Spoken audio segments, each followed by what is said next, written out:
Mutual ഫണ്ട്സിൽ mainly invest ചെയ്യുന്നത് രണ്ട് type of investment ആണുള്ളത്. SIP എന്ന് പറയും, സിസ്റ്റമാറ്റിക് ഇൻവെസ്റ്റ്മെൻറ്റ് പ്ലാൻ. പിന്നെ ലംസം ഇൻവെസ്റ്റ്മെൻറ്റും ഉണ്ട്.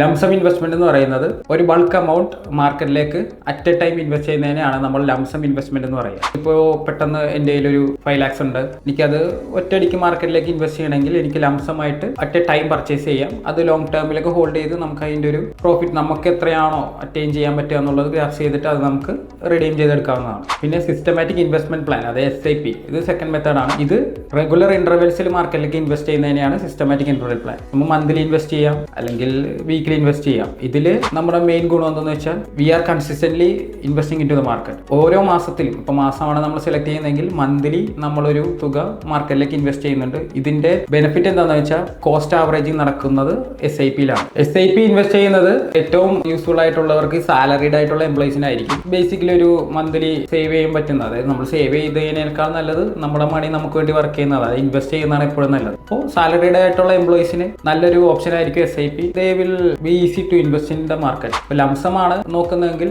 ഇതേപോലെ ബൾക്കായിട്ട് എപ്പോഴാണോ എമൗണ്ട് കിട്ടുക, ഇപ്പോൾ ചിലപ്പോൾ ബോണസ് ആയിരിക്കാം, അല്ലെങ്കിൽ ഇതേപോലെ എന്തെങ്കിലും ബിഗ് സേവിങ്സ് FD പോലുള്ള ബ്രേക്ക് ചെയ്തിട്ട് നമുക്ക് അത് ഇൻവെസ്റ്റ് ചെയ്യുന്നതാണെങ്കിൽ അത് ലംസമായിട്ട് ഇൻവെസ്റ്റ് ചെയ്യുന്നതായിരിക്കും ഏറ്റവും നല്ലത്.